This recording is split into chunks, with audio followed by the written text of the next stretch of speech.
November's midterm elections are only 7 months away, and we're seeing many first-time candidates joining the race. Among them, quite a few Asian American candidates have caught attention, including Lanhee Chen, a Taiwanese American who's running for California's state controller position. Lanhee was born in North Carolina, and his parents moved to the United States from Taiwan to pursue graduate degrees and a better future, just like most of us. Then the family moved to California, where Lanhee grew up in the greater LA area. Lanhee drew media attention while serving as Mitt Romney's policy director during his presidential campaign in 2012 at the age of 33. He's now affiliated with Hoover Institute and is teaching at Stanford Law School. Today, we're so pleased to have this opportunity to speak to Lanhee. So Lanhee, what an exciting time to be running for an office right now. I think you and I talked about this about a year ago when you were still contemplating this idea. And I recall you saying, actually, running for an office is kind of the only way you think you can shape the kind of world you want to see. So what motivates you? And tell us, what exactly does a California state controller do? Well, thank you for having me on. Thanks for the opportunity to share a little bit about my vision for California. My background is probably pretty similar to a lot of American-born Taiwanese. My parents came over from Taiwan in the 1970s. My father is a doctor. My mother is a chemist by training. And they came to the United States for opportunity. And I was raised and spent a lot of my childhood in California. And it was a wonderful upbringing. It's a wonderful place to be. I think in a lot of ways, California is really not the same as it was when I was growing up. I think it's a lot harder for families to settle and succeed here. Our economy isn't as strong as it once was. And I believe that my desire to do something about it, my interest in contributing back to America and to California, comes from the fact that I do have this immigrant background, and I am somebody who sees what America and California can be, the potential that we have. So I'm running to be California state controller. And what does the state controller do in California? Well, quite simply, the state controller is like the chief financial officer of the state of California, the chief fiscal officer. It's the person who's supposed to be giving people in California accountability for how our state is spending tax dollars. And I believe, unfortunately, we have far too much reckless spending in California, far too much spending that doesn't happen with transparency and accountability. And so I'm running really to restore that accountability and transparency to state government, but also to bring fiscal responsibility back to Sacramento. And I believe that given my background in public policy and academics, but also in business, can come together. And in a lot of ways, I'm the ideal candidate for this kind of a job, which is focused on the fiscal state of California. And so I'm very excited by this opportunity. I think there's a chance for me to be successful, and I'm looking forward to the campaign ahead.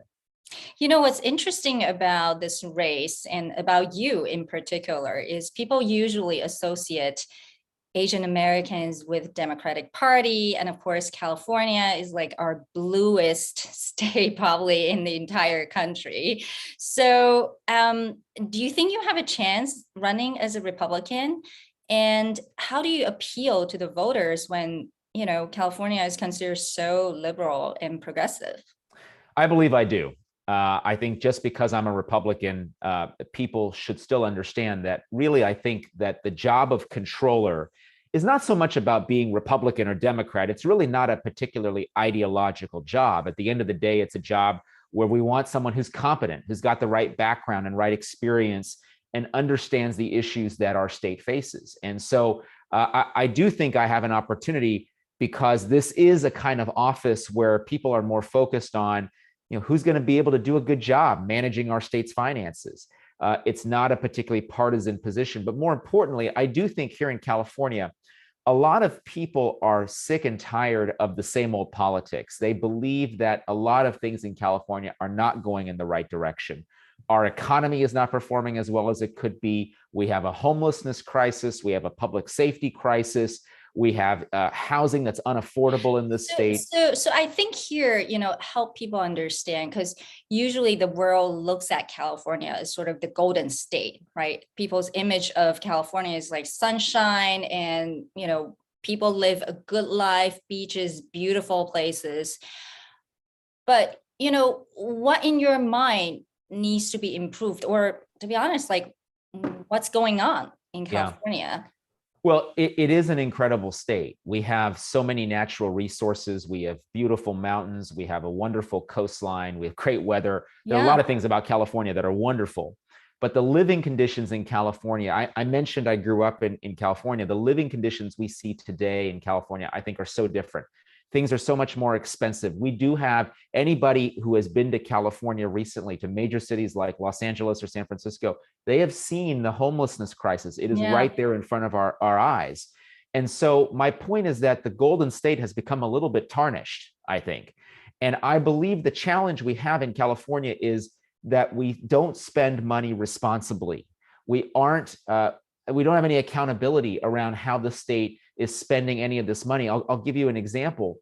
In 2018, California spent $300 billion, and we don't have any sense of exactly where that money was spent. The state cannot produce basically a checkbook. If you think about your own family's finances, you keep track of how much you're spending pretty carefully. If you own a business, you keep track of your expenditures very closely. The state of California doesn't do that. And as a result, we end up with massive amounts of spending on things that we're really not getting a great return on. Consider, for example, California's schools. When I was growing up, California's public schools were some of the best in the country. Now they're some of the worst. And so my point is the accountability we should have for spending. Yes, California is a great state and we can be better. But the problem is we're not performing, I believe, at potential because of the fact that we don't have accountability around spending. And I think that is a big reason why California today is not as a great a place for people want to come as it was, let's say, 15 or 20 years ago.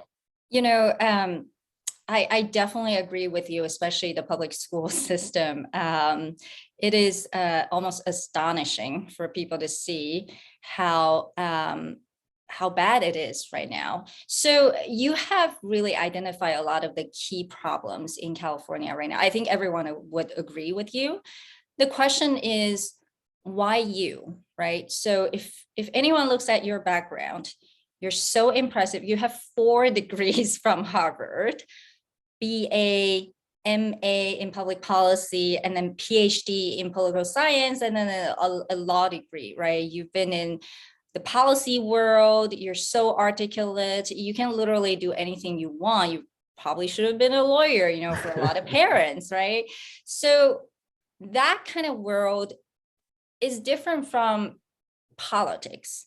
So how are you going to convince people that in addition to knowing policies at the intellectual level, that you actually know how to get things done? Yeah. Well, I've had a number of different experiences in my life, both inside politics and outside of politics. And you're right, I've been very fortunate to have the opportunity to get a very good education, to learn from some of the best.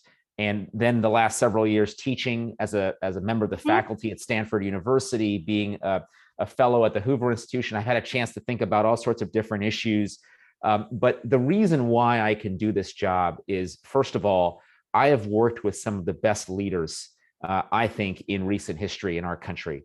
Tell us who are your mentors? I had the opportunity to work for President George W. Bush when he was president. I worked with him on healthcare policy issues. I had the chance to serve as the chief policy advisor to Mitt Romney when he was the Republican nominee for president. And I've had a long-term relationship with Senator Romney and consider him both a friend and a mentor.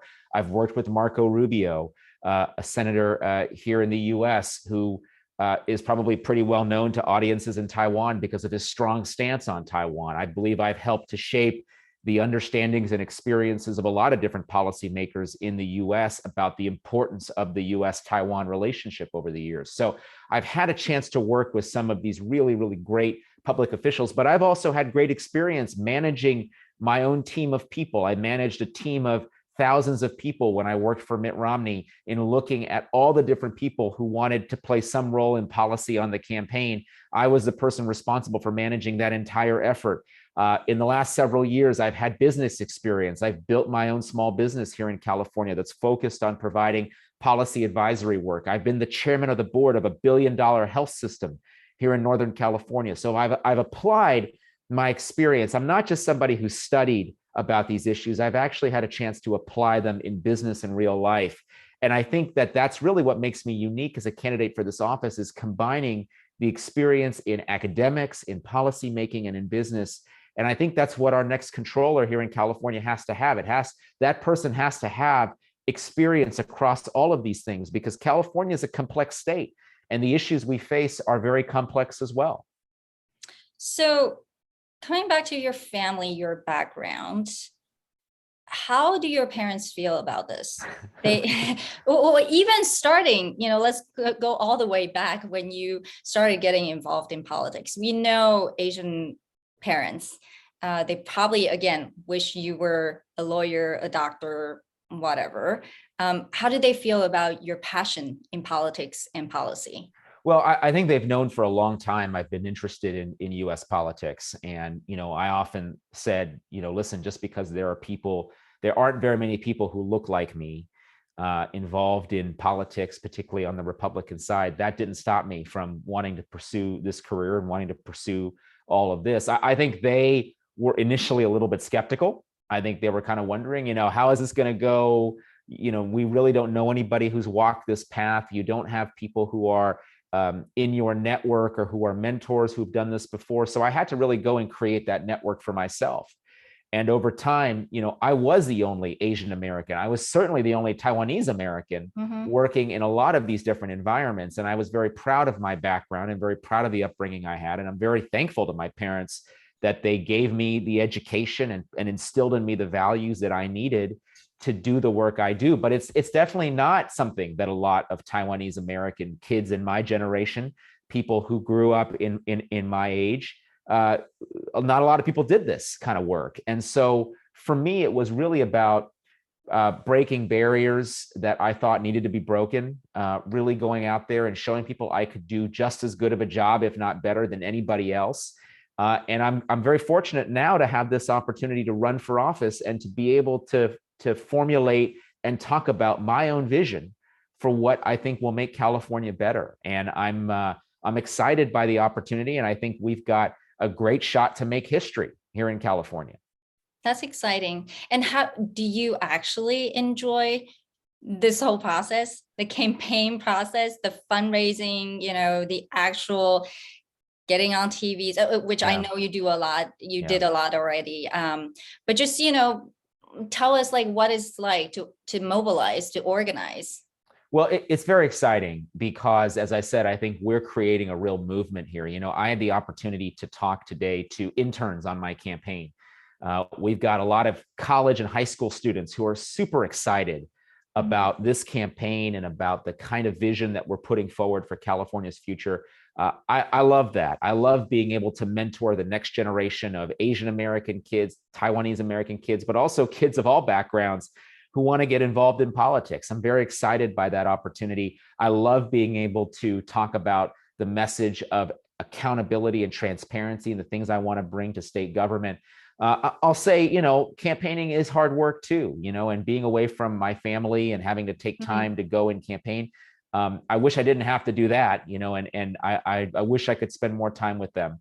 But it's so important for me to be able to get my message out there, for us to be able to visit with ordinary, everyday Californians. That's a very, very important element of this campaign. And so that does require me to be out on the road. And so we're going to do what we need to do to be successful. But look, not everything is perfect. Not everything is as I would want it to be. But I am excited by this opportunity. I'm energized by it. And as I said, I think we're putting together an effort that can win this year. How did you tell your kids what their dad is doing? Yeah, well, my kids are 11 and 8. I have an 11-year-old boy and an 8-year-old girl, and they're old enough now, I think, that they can kind of understand a little bit of, what dad is doing. I actually, we got them involved in some stuff very early on in the campaign. We did a campaign video where we took shots of them and us playing in the backyard. And I'm trying to the extent I can to involve them in events going forward when I can. We haven't had too many opportunities so far, but we're hoping that we'll be able to have those opportunities. And I want my kids to understand that they can do it too. That the great thing about America as a country is there is opportunity available to do things that people in previous generations didn't do. My parents, when they came to the US 50 years ago, probably would never have envisioned their son being involved in elective politics, standing for election as a candidate for statewide office in California. But I want my kids to be able to see through my example that anything is possible. And so I'm encouraged by the fact that they get to see that. It's not always going to be easy when I'm not away from when I'm not here, when I'm away from home. It's not always going to be easy, but I do hope that they can see that it's an effort that they're part of as well, and that together we can make positive change here in California. And well, your election is going to coincide with the midterm elections at the national level. Now, switching the hat as a pundit, tell us how you think about the midterm elections. Yeah.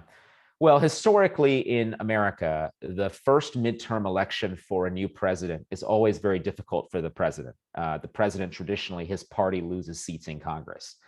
Barack Obama lost seats when he was first elected in that first midterm election, which for him was 2010.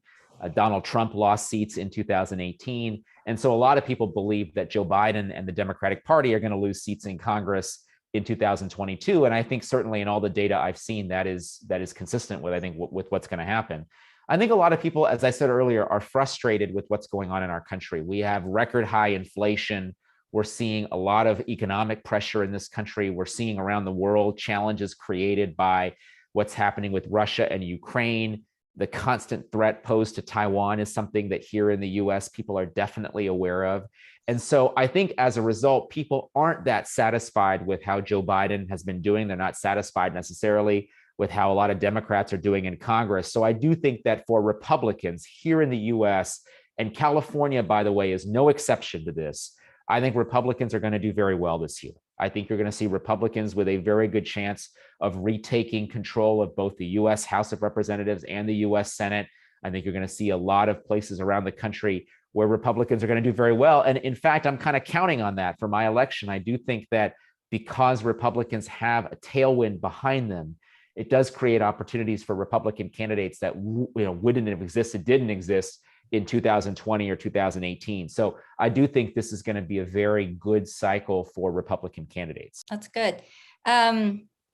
So what would you do in the first 100 days?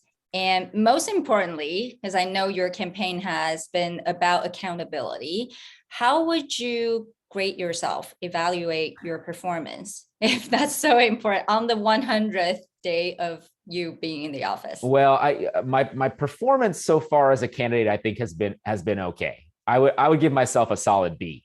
Okay. I would say that my mantra. That's harsh. My mantra is every single day I try to get a little bit better at what I do. And this is the first time I've run for office. This is the first time I've been a candidate. I've watched a lot of candidates run for office. I've advised a lot of candidates running for office. Mm-hmm. This is the first time I'm doing it myself. And I do think that there are things we're doing well and some things we could probably improve on. That having been said, when I take office, that first 100 days is going to be very busy. The first thing I want to do is I want to build a fully searchable and machine readable database of California state spending. I want any person to be able to go online or get an app on their phone and be able to search what does the state spend money on, mm-hmm. and provide true transparency around that. The other thing the controller is able to do is the controller has the power to audit any state agency or any local agency like a school district. And so we're going to go in and we're going to start at the top of the budget, look at what we're spending the most amount of money on, and start auditing every program to determine what's going on, to give taxpayers in California answers. And I hope after 100 days, we're going to have at least a few of those audits complete so we can report back to the people of the state of California, here's what's going on, here's how your money is being spent. The last thing I want to talk about in that first 100 days is I want to start giving letter grades to programs. You talk about giving me a letter grade. I want to give letter grades to programs and spending and say, how effective and efficient has this spending been? And I think being able to do that will help California taxpayers understand, hey, how effective is public policy in California? And if it's not effective, they can demand changes of policymakers who can go in and make different kinds of decisions. So I've got a very ambitious agenda, as you can tell, but it's something that I feel very passionately about. My background in public policy gives me the experience to be able to say, here are the things we need to do. And I'm confident that when I win and when I take office, we're going to be able to do a large number of those things. So last question, how do you think your upbringing as a Taiwanese American helped you today? Yeah, well, I am very, very fortunate, I think, to first of all, have parents that came from Taiwan, and to have a certain work ethic, to have a certain importance of value of education, value of family, value of responsibility, taking responsibility for yourself and your actions. Those are all things that were part of my upbringing that I think a lot of your viewers will understand. They're values that are shared by so many people in Taiwan, people of Taiwanese descent here in the US, people of broader Asian American descent here in the US certainly understand those values. And I think one of the great things too was it gave me a great appreciation. The fact that I came from immigrant parents and had an immigrant background helped me to see just how remarkable of a place America is. You know, Taiwan's developed a lot during the period of time since my parents have been gone. When was the last time you visited Taiwan? 2020. I actually went right before the pandemic hit. I went as part of a delegation to observe Taiwan's presidential election in 2020. And I learned so much about Taiwan's democracy and how strong it is, and really how impressive it is to see the amount of transparency. I talk about transparency. The level of transparency in elections in Taiwan is remarkable. The votes are counted right there in front of everybody. So there doesn't seem to be much room for doubt about the legitimacy of elections in Taiwan. And that's a great lesson that I think the world can learn from Taiwan. So I was there recently. I've always been a huge fan of Taiwanese food, and I love the food. Nilomia, I love eating the gubami when I go back to Taiwan. It's awesome. And so I look forward to the next time I can go. I don't know when that will be, by the way, with the pandemic and with this election and how busy I am. I'm looking forward to that. But your question was really about, you know, my upbringing and the values that I got, and really having parents that came from Taiwan and seeing the remarkable progress that Taiwan has made, but also how successful so many Taiwanese Americans have been. It's just a great culture and a great society to be a part of. And I've had the opportunity to meet with and talk to so many Taiwanese Americans who are supporting my campaign.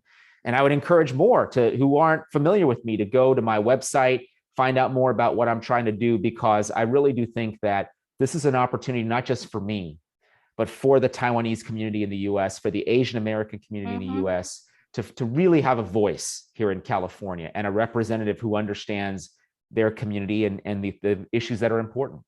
I'm sure a lot of people can relate to your experience and are, you know, just pleased to see that you as a Taiwanese American is running. So we wish you the best of luck. Thank you so much for taking the time to speak to us. Thank you. Thank you, Wenqi.